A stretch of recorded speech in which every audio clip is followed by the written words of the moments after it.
भारत माता की, भारत माता की, छत्रपती शिवाजी महाराज की, धर्मवीर छत्रपती संभाजी महाराज की, जय श्री राम, जय जय श्री राम। हिंदवी स्वराज्याचे सरसंस्थापक छत्रपती शिवरायांना मानाचा मुजरा करतो।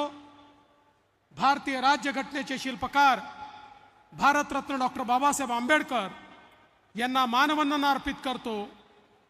खऱ्या अर्थानं ज्यांनी शिक्षणाची मुहूर्तमेढ केली ते महात्मा ज्योतिबा फुले, क्रांतिज्योती सावित्रीबाई फुले यांनाही वंदन करतो आणि क्रांतीवीर भगवान बिरसा मुंडा यांच्या चरणी नमन करतो। आज मंचावर उपस्थित असलेले अखिल विश्वातील सर्वाधिक लोकप्रिय नेते आणि आपले प्रधानमंत्री माननीय नरेंद्र मोदीजी, आपले उमेदवार भारतीताई पवार, नाशिकचे आपले उमेदवार हेमंतप्पा गोडसे, भागवत कराडजी, माननीय छगन भुजबळजी, राधाकृष्ण विखे पाटीलजी, गिरीश भाऊ महाजनजी, दादा भुसेजी, नरहरी झिरवळजी, आमदार देवयानी फरांदे, सीमाताई हिरे, राहुल अहेर, राहुल डिकले, दिलीप काका बनकर, सुहासजी कांदे, सरोजताई अहिरे, अमृताताई पवार, विजयजी चौधरी, विजयजी साने, बाळासाहेब सानप, लक्ष्मण सावजी, सुनील बछाव, प्रकाश लोंढे, शंकर वाघ, धनराज महले, प्रशांत जाधव, मोहनराव अमृते, मंचावरील सर्व मान्यवर आणि एवढ्या विराट संख्येने या ठिकाणी उपस्थित असलेल्या माझ्या माता भगिनी आणि बंधूंनो, खऱ्या अर्थानं गंगा पुत्र माननीय मोदीजी गंगेच्या काठावर काशीमध्ये आपला फॉर्म भरल्यानंतर या दक्षिण काशीला गोदावरीच्या किनाऱ्यावर तुम्हाला भेटण्याकरता आले आहे। बंधू भगिनींनो, गंगा पुत्र मोदीजींना मी एवढीच विनंती करणार आहे की आमच्या या नाशिकमध्ये, नगरमध्ये आणि मराठवाड्यामध्ये आमची जी तहान आम्हाला भागवायची आहे त्याकरता पश्चिमी वाहिन्यांचं जे पाणी आणायचं आहे, जे नार पारचं पाणी आणायचं आहे त्याची व्यवस्था आम्ही केली आहे। फक्त मोदीजींचा आशीर्वाद आम्हाला हवा आहे आणि आपल्याला माहिती आहे मोदी है तो, मोदी है तो, मोदी है तो। त्यामुळे मी विश्वासानं सांगतो तुमचं सरकार हे पाणी या ठिकाणी आणल्याशिवाय राहणार नाही। बंधू भगिनींनो, दुसरी गोष्ट मला सांगायची आहे, आज आपल्याकडे उपभोक्ता आणि शेतकरी यांच्यामध्ये कधी कधी कांद्याचा वांधा तयार होतो आणि आमच्या शेतकऱ्यांची अडचण होते। राज्याचं सरकार मागे उभं राहतं, पण मला विश्वास आहे आम्ही मोदीजींना विनंती केली आहे, त्यांनी सांगितलंय येत्या काळामध्ये एक नवीन मेकॅनिझम कांद्याकरता आम्ही अशी तयार करणार आहोत की ज्या माध्यमातून या ठिकाणी आमचा शेतकरी हा कुठल्याही परिस्थितीत अडचणीत येणार नाही आणि त्याला मदत करण्याची आवश्यकता ही राज्य सरकारला देखील पडणार नाही।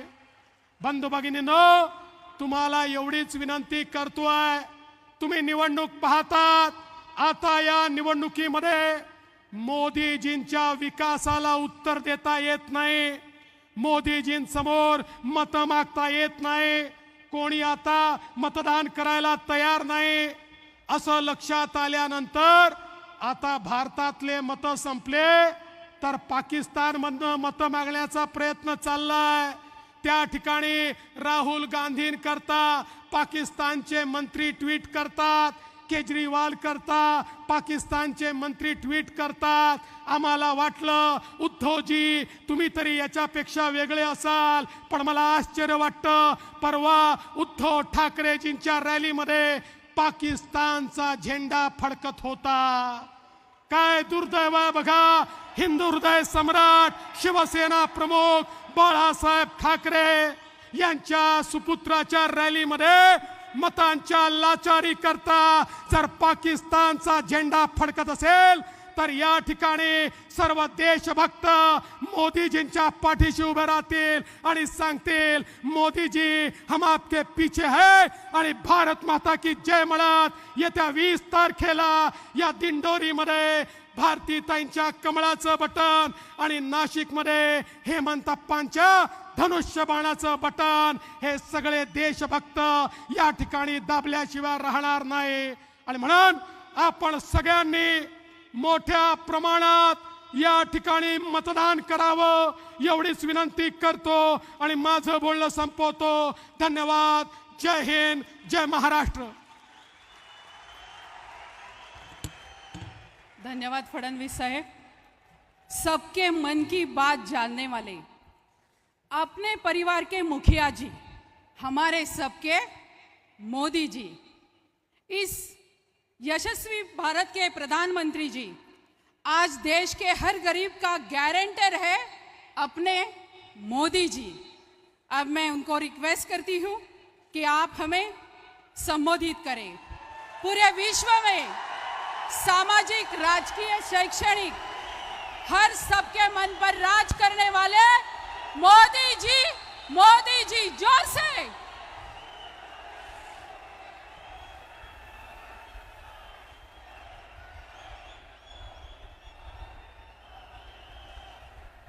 जय शिवाजी,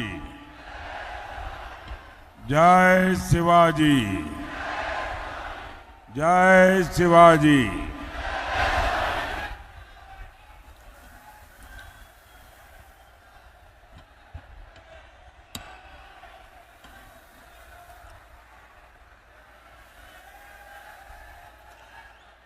सप्तशृंगी मातेला आणि नाशिकच्या प्रभू श्री रामचंद्रांना नमन करतो।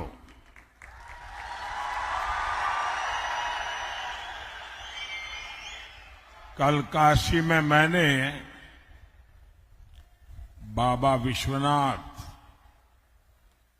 और काल भैरव का आशीर्वाद लेकर नामांकन किया और आज यहां त्र्यंबकेश्वर की धरती पर हूं।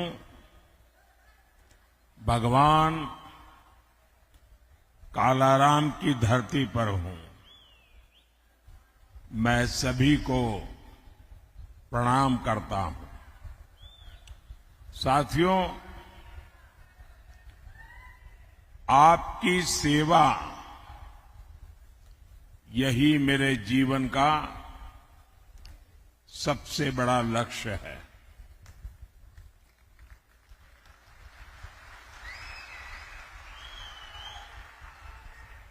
आपने पिछले 10 साल में मेरा काम देखा है और अब मैं आपके पास आज आशीर्वाद मांगने के लिए आया हूं। तीसरे कार्यकाल के लिए आशीर्वाद मांगने आया हूं। विकसित भारत बनाने के लिए आशीर्वाद मांगने के लिए आया हूं। साथियों, एनडीए गठबंधन को कितनी बड़ी जीत मिलने जा रही है, इसका पता यहां इंडी गठबंधन के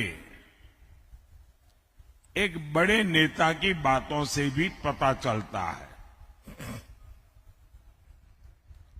वो जानते हैं कि इंडी गठबंधन का जो मुख्य दल है कांग्रेस, वो कांग्रेस इतनी बुरी तरह हार रही है, इतनी बुरी तरह हार रही है कि उनके लिए मान्य विपक्ष बनना भी मुश्किल है।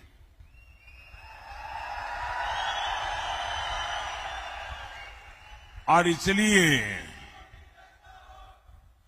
इसलिए यहां के जो नेता है इंडिया अलायंस के,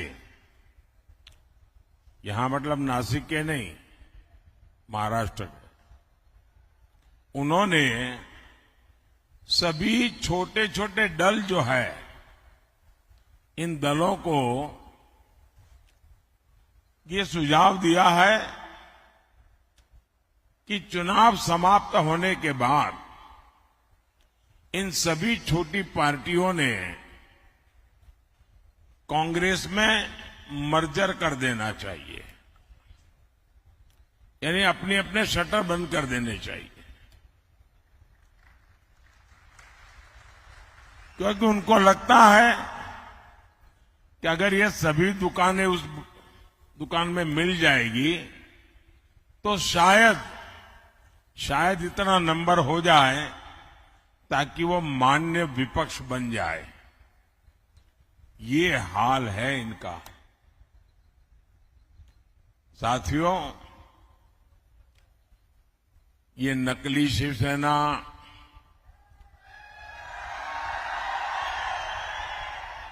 नकली राष्ट्रवादी पार्टी, इसका कांग्रेस में विलय होना पक्का है।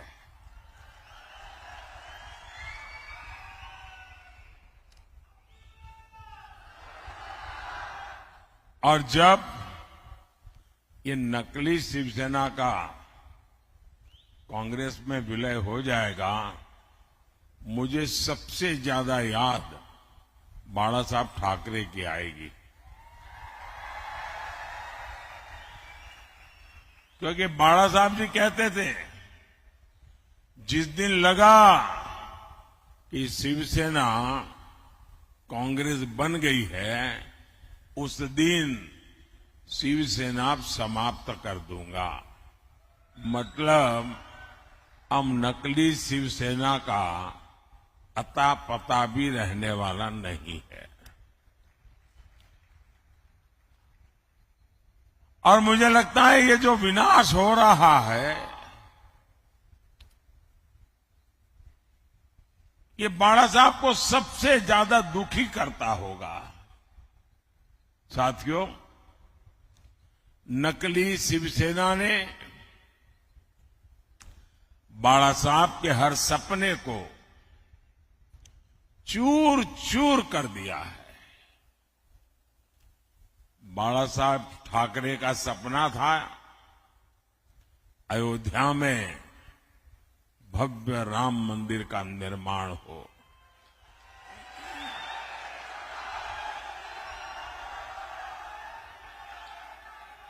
बाला साहब का सपना था जम्मू कश्मीर से आर्टिकल 370 खत्म हो। ये सपना पूरा हुआ, लेकिन इससे सबसे ज्यादा चीड़ ये नकली शिवसेना को हो रही है। कांग्रेस ने प्राण प्रतिष्ठा के निमंत्रण को ठोकर मारी। नकली शिवसेना ने भी वही रास्ता चुना। कांग्रेस के लोग मंदिर के लिए अनाप शनाप बातें कर रहे हैं और नकली शिवसेना एकदम चुप है। इनकी ये पार्टनरशिप पाप की पार्टनरशिप है और पूरे महाराष्ट्र के सामने इनका पाप एक्सपोज हो चुका है। साथियों, ये नकली शिवसेना वाले उस कांग्रेस को सिर पर उठाए घूम रहे हैं जो कांग्रेस वीर सावरकर जी को दिन रात गालियां देती है। महाराष्ट्र की स्वाभिमानी और राष्ट्रभक्त जनता ये जब देखती है, ये जब सुनती है, तो महाराष्ट्र के लोगों का गुस्सा 7वें आसमान पर चढ़ा हुआ है। लेकिन अहंकार शिवसेना, नकली शिवसेना में इतना आ गया है कि उनको महाराष्ट्र के लोगों की भावना की भी कोई परवाह नहीं है, उनको कोई फर्क नहीं पड़ रहा है। कांग्रेस के आगे घुटने टेकने वाली नकली शिवसेना को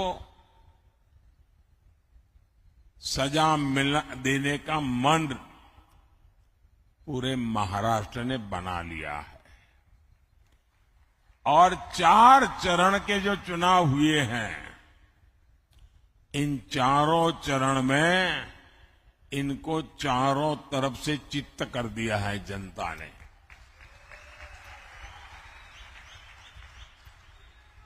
साथियों, आज मोदी गरीब को मुफ्त राशन दे रहा है। आज मोदी गरीब को पक्के घर दे रहा है। बिजली कनेक्शन, हर घर जल, उज्ज्वला का गैस कनेक्शन दे रहा है। हमने कभी भी न किसी का धर्म देखा है, न किसी का धर्म पूछा है। योजना सबके लिए बनाई जाती है, सबको योजनाओं का लाभ दिया जाता है, लेकिन कांग्रेस की नीयत रही है, इसका बहुत बड़ा खुलासा आज मैं 140 करोड़ देशवासियों के सामने करना चाहता हूं। और भगवान राम की ये धरती है एक प्रकार से, तो मुझे लगता है कि ये गंभीर विषय यहां पर उठाना ज्यादा अच्छा होगा। साथियों, कांग्रेस की सोच है कि देश की सरकारें जितना बजट बनाती है उसका 15% सिर्फ और सिर्फ माइनॉरिटी पर खर्च हो, यानी धर्म के आधार पर बजट का भी बंटवारा, धर्म के आधार पर इन्होंने देश को बांटा। और आज भी वो धर्म के आधार पर भांति भांति के बंटवारे करने में लगे हुए हैं।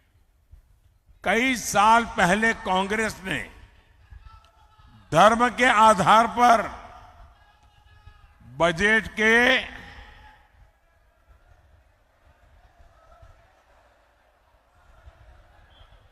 आवंटन को हरी झंडी दिखा दी थी।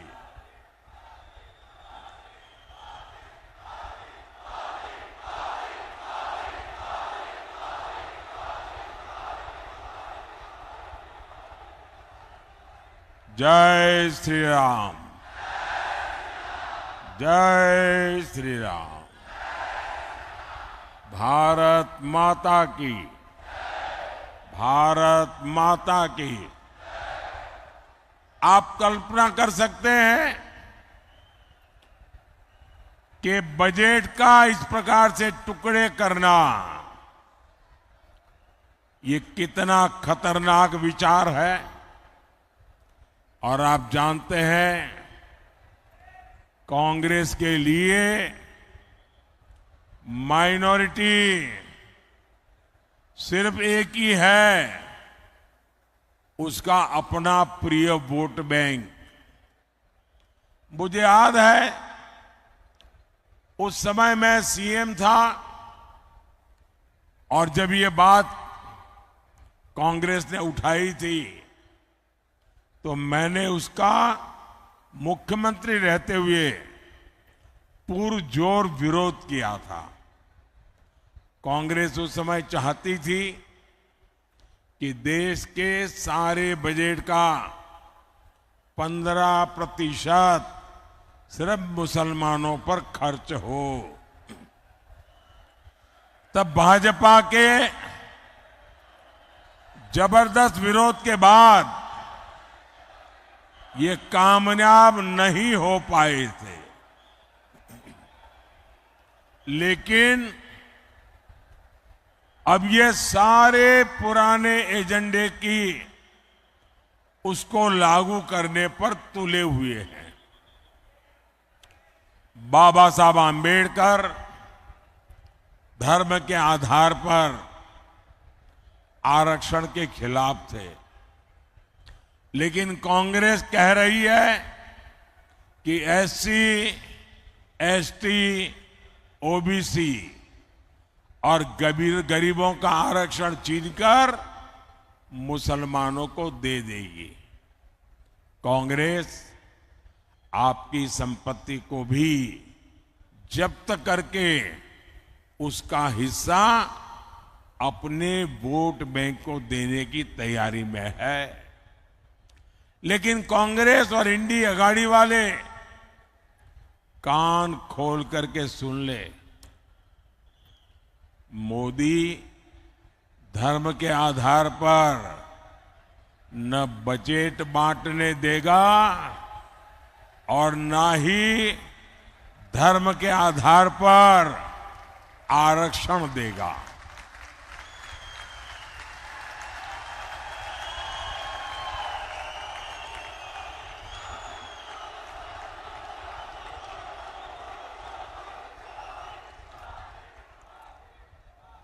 वंचितों का जो अधिकार है, वंचितों का जो अधिकार है, मोदी उसका चौकीदार है।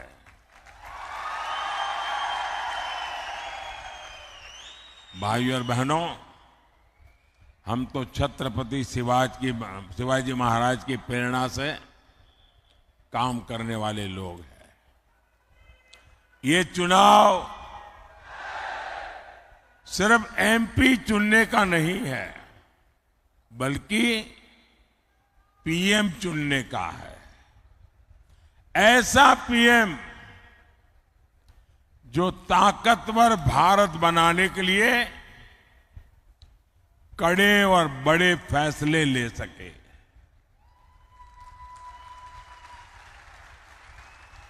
आप देखिए, कोरोना का इतना बड़ा संकट काल आया, भारत ने इसका डटकर मुकाबला किया, कोरोना को हराया। इसमें आरोग्य विभाग में हमारी बहन भारती पवार जी, जो इस विभाग को देखती थी, उनका शांत और सेवा भाव बहुत काम आया। आज कोरोना के विरुद्ध भारत की लड़ाई की प्रशंसा पूरी दुनिया कर रही है। भारती जी के प्रयासों से यहां नासिक जिले के गांवों में करीब 600 आयुष्मान आरोग्य मंदिर बने हैं। यहां दर्जनों जन औषधि केंद्र खुले हैं।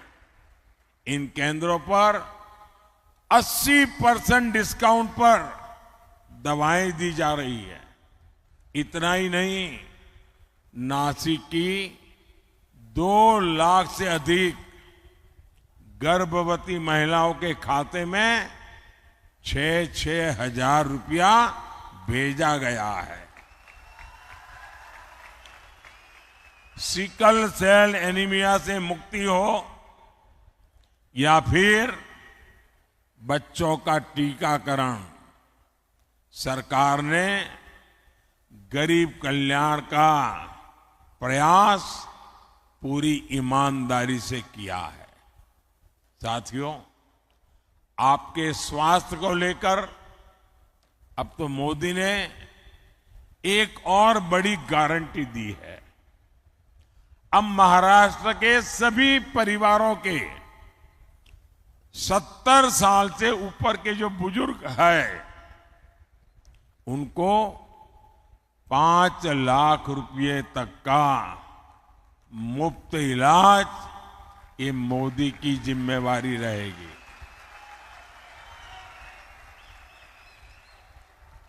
और इससे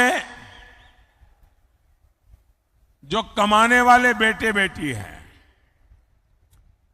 उन पर से बुजुर्गों की चिंता कम होगी और बच्चों के लिए कुछ ज्यादा खर्च कर पाएंगे।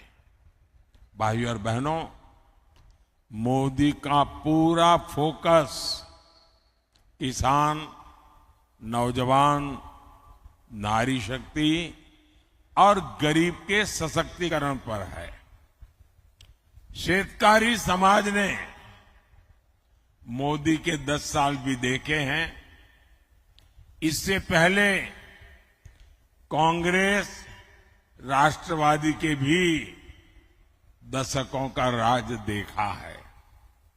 और तब कृषि मंत्री तो यही महाराष्ट्र के ही थे, लेकिन तब कांग्रेस और इंडी अघाड़ी ने आपकी कोई चिंता नहीं की। आज पीएम किसान सम्मान निधि के 12,000 रुपये हर साल यहां हर किसान परिवार को मिलते हैं।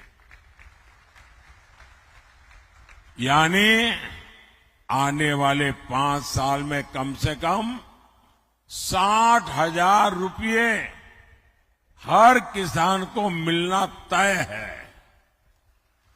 पहले 1 पैसा भी मिलता था क्या? मैं मानता हूं मेरे किसान भाई बहन मोदी को कभी भी भूलेंगे नहीं। कांग्रेस के राज में किसानों के लिए झूठे पैकेज घोषित होते थे। कोई किसान बता दे, क्या आपको इन पैकेज में से 1 रुपया भी मिलता था? साथियों, मोदी किसान हित को हमेशा सर्वोपरि रखता है।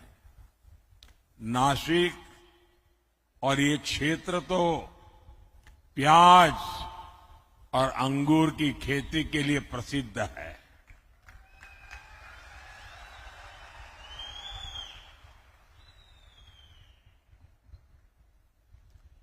ये हमारी सरकार है जिसने पहली बार प्याज का बफर बनाने की व्यवस्था शुरू की। पहले के सरकारों में ऐसी कोई व्यवस्था ही नहीं थी। हमने पिछले सीजन में 7 लाख मैट्रिक टन प्याज किसानों से खरीदा है। अब फिर सरकार 5 लाख मैट्रिक टन का बफर तैयार करने में जुटी हुई है। बीजेपी एनडीए सरकार के प्रयासों की वजह से 10 साल में प्याज का एक्सपोर्ट 35% बढ़ा है, 35% बढ़ा है। अभी 10 दिन पहले ही प्याज निर्यात पर लगे बैन को हटा दिया गया है। पिछले 10 दिनों में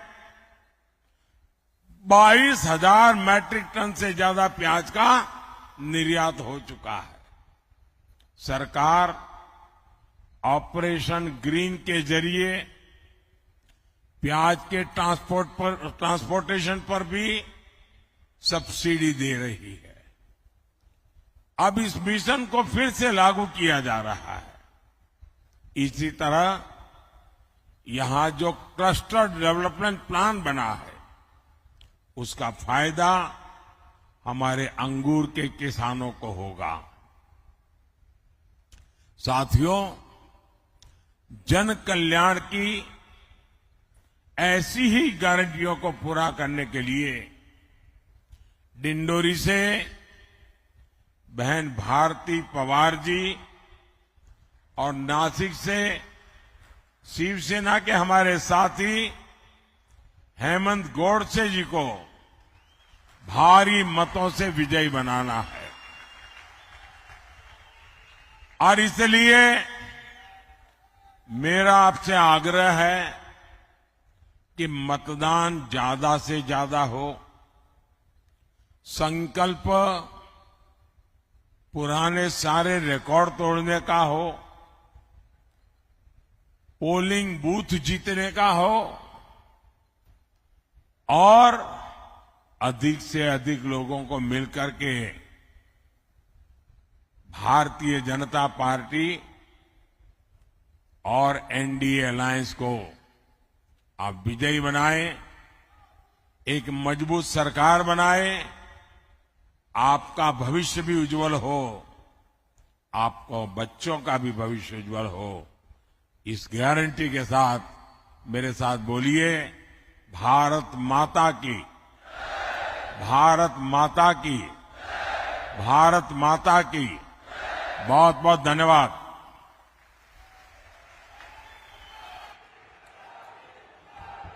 इस देश का गरीब, किसान, मजदूर, सामान्य जनों के मसीहा और विकसित भारत का संकल्प लेकर चलने वाले हमारे यशस्वी प्रधानमंत्री जी मोदी जी साहब का जोर से आप आभार करेंगे, तालियां बजाकर, ऊपर हाथ करके। सब हाथ ऊपर और तालियां बजाओ उनके लिए। और आप नासिक का सब सलाम करेंगे। उनका बहुत बहुत धन्यवाद, आज यहाँ आके हमें संबोधित किया।